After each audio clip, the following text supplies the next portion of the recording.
à tous, bienvenue dans cette nouvelle vidéo.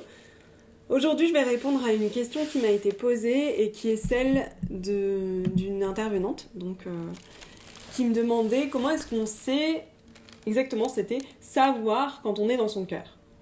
Donc comment est-ce qu'on sait, je devais faire peut-être une question, quand on est dans son cœur ou quand on est plutôt dans sa tête. Pour moi, il y a vraiment cette distinction, cette dualité qui est entre le cœur et l'ego, la personnalité.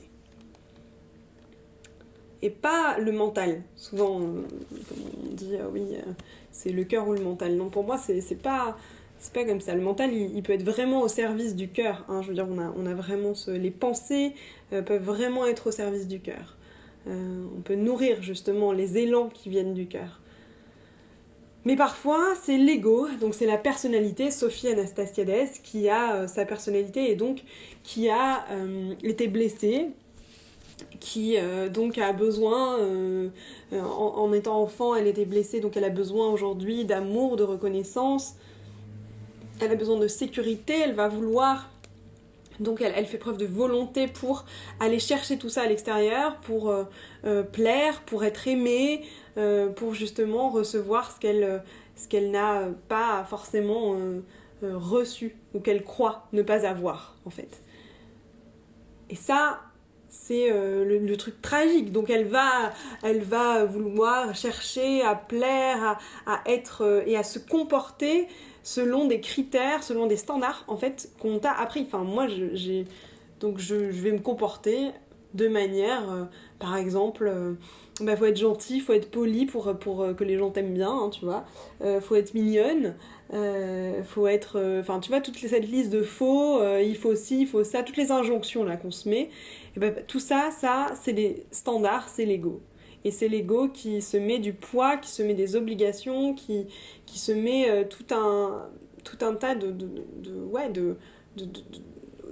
là, moi j'imagine un sac à dos avec une tonne de pierres, de conditionnement en fait. Ces pierres, tu vois, représentées là par des conditionnements et des conditionnements représentés par des pierres et qui fait que à un moment donné, c'est tellement lourd qu'on se fatigue, qu'on s'épuise, qu'on en vient même au burn-out, qu'on en vient même à des moments de vie, des crises existentielles, pour qu'à un moment donné, on retourne le sac à dos, qu'on regarde le sac à dos, et qu'on se dise oh, « mais en fait, je vis à travers ça !»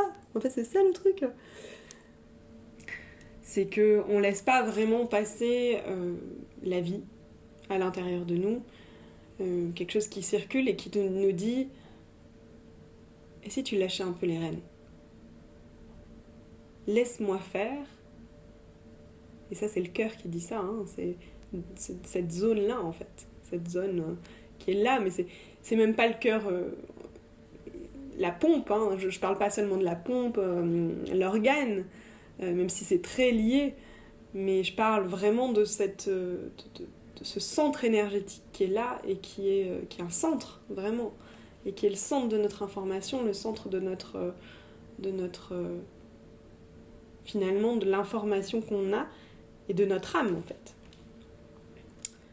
Donc, suivre son cœur, c'est quoi ? C'est suivre finalement ce qui nous est proposé dans cette incarnation de vie, dans ce chemin de vie. Je vais avoir des informations, des élans, des choses qui vont venir comme ça et qui vont parfois complètement sortir de ma zone de confort. Tiens, j'ai l'élan d'écrire un livre, je parlais de ça avec une amie l'autre jour. Tiens, j'ai l'élan d'écrire un livre, mais j'ai jamais écrit un bouquin. Je veux dire, je sais pas faire, non. Alors la tête, on y va. Je sais pas, non mais ça va pas le faire, mais dans mon cœur, je sens que, mais oui. Et c'est là où en fait se pose la question de est-ce que je le suis ou pas ? Ça. Mais avant de se poser la question de est-ce que je suis ça ou pas, c'est comment savoir si c'est le cœur qui parle ou pas. Et comment savoir quand je suis dans mon cœur. Et c'est marrant parce que c'est quelque chose qui m'a été demandé il y a pas longtemps par une personne que je coach en ce moment, qui se reconnaîtra peut-être, qui me disait mais comment je sais si cette expérience, si ce choix que je fais, c'est juste ou pas ? Parce que j'ai tellement de peur. J'ai tellement peur à l'idée de faire ces choix-là. Et du coup, la tête, hein, les peurs, c'est vraiment l'ego qui se dit « Oh putain, l'inconnu !» Alors là, non mais attends les gars, non, hein, on va rester chez maman, hein, c'est beaucoup plus simple. Elle nous fait des asperges tous les soirs, j'adore ça. Voilà, tranquille. Ok. Mais l'idée ici, c'est vraiment Pourtant, il y avait un élan, il y avait une idée qui était de sortir de chez maman, justement, hein, et d'aller ailleurs, d'aller explorer quelque chose d'autre, explorer peut-être une autre part de soi. Comment je sais si ça c'est juste ou pas? Comment je sais si ça vient du cœur et si c'est vraiment là-dedans? La réponse que j'ai eue pour cette personne-là en tout cas, c'était de se poser, de respirer, de fermer les yeux, de créer un espace de détente. N'importe quel qu'il soit. Là c'était pose-toi, ferme les yeux et respire. C'est aussi, dans cette pause-là, c'est aussi venir dans cette pause, être là dans cette pause-là en se disant « Je viens avec une posture de quelqu'un qui ne sait pas. Je ne sais pas, je suis là pour interroger. Je ne sais pas, je sais que ma tête n'a pas les réponses.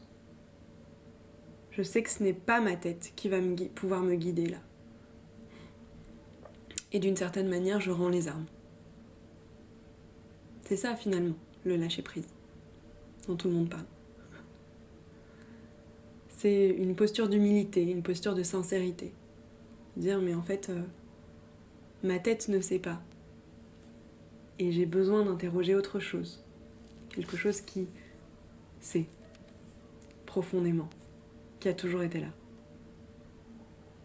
Donc je me pose, je respire, je crée un espace de détente et je viens dans cette posture-là.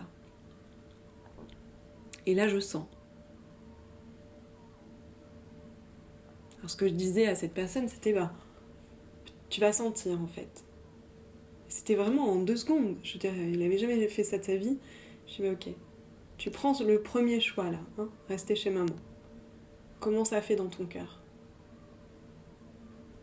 Et est-ce que ça fait plutôt un mouvement plutôt de serré, quelque chose de contracté, ou est-ce que c'est plutôt quelque chose d'ouvert? Ah non, c'est plutôt contracté, ok. Et cet autre choix-là que tu me disais, ça fait quoi? C'est plutôt serré ou c'est plutôt ouvert? C'est plutôt ouvert, ok. Et ben voilà. Là où il y a de l'ouverture, là où il y a de la détente, c'est le cœur. La vie, elle demande qu'à couler. Hein. Elle est déjà en train de couler d'ailleurs. Le seul truc qui la bloque, et qui veut la bloquer, c'est l'ego. C'est les personnages qui dirigent. Qui veulent diriger, qui croient tout savoir, qui veulent contrôler parce qu'ils sont en sécurité. Il y a un besoin, et il y a des besoins humains qui sont de l'ordre de la sécurité, qui sont de l'ordre de la reconnaissance, qui sont de l'ordre de l'appartenance et d'autres besoins. Et c'est humain. Ça. Mais cette sécurité, cette reconnaissance, cette appartenance, elle est avant tout ici. Et plus on fera ce chemin-là, hein, c'est 40 cm hein, de la tête au cœur, plus on s'entraînera. Alors il y a plein de pratiques, hein, moi j'ai proposé ça là maintenant parce que voilà, comment je sais que quand je suis dans mon cœur, c'est dans le ressenti. Mais ça s'apprend, on n'a jamais appris. On nous a appris à suivre des règles, à suivre des standards, à nous dire qu'on était aimé que si on était comme ci, comme ça, comme ça. Donc, du coup, t'écoutes pas ça, hein. T'écoutes les standards, la checklist.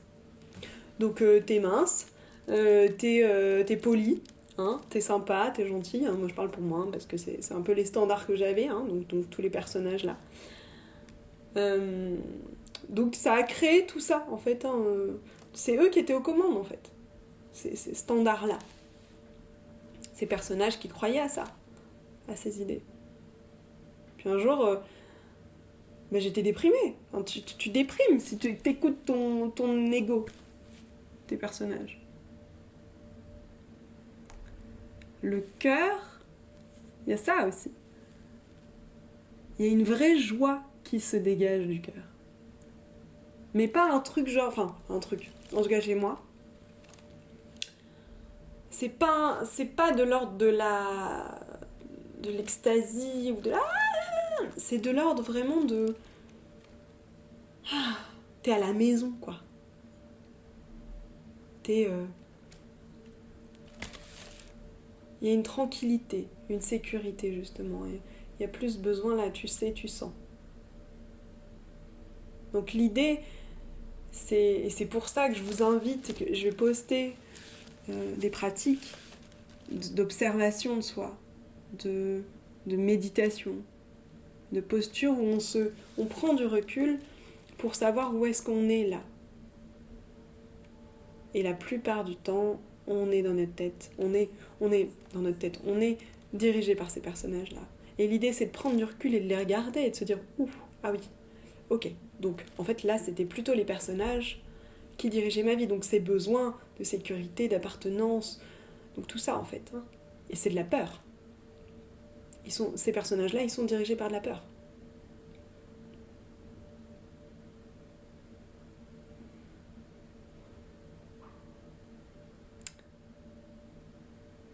Et un jour, tu décides de revenir à la maison.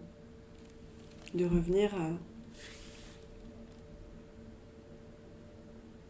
Tu décides que c'est trop, que c'est bon. Mais je dis un jour c'est en fait tous les jours que ça se passe. Parce que c'est un entraînement. C'est un truc qui est... Je veux dire, tant que c'est pas un truc qui devient une habitude, bah, l'autre habitude qui était mes personnages dirigent ma vie, elle est en place, quoi. Donc ça veut dire que c'est une rééducation de tous les jours. Donc je vous invite à vous rééduquer, je vous invite à vraiment amener des moments de pause. C'est pour ça que je propose aussi des retraites qui proposent ça. C'est des pauses. Pause et ressens. Pause et ressens. Pause et observe. Parce que si tu poses pas, c'est souvent ça qui dirige. Parfois c'est ça, parfois intuitivement, c'est ça. Et je dis, c'est... Mais quand c'est ça, c'est juste, il n'y a pas de question, il y a une certitude, il y a une évidence derrière. Et il y a une sorte de joie qui est là. Voilà, donc on se retrouve tous les mercredis pour une nouvelle vidéo ensemble. À bientôt.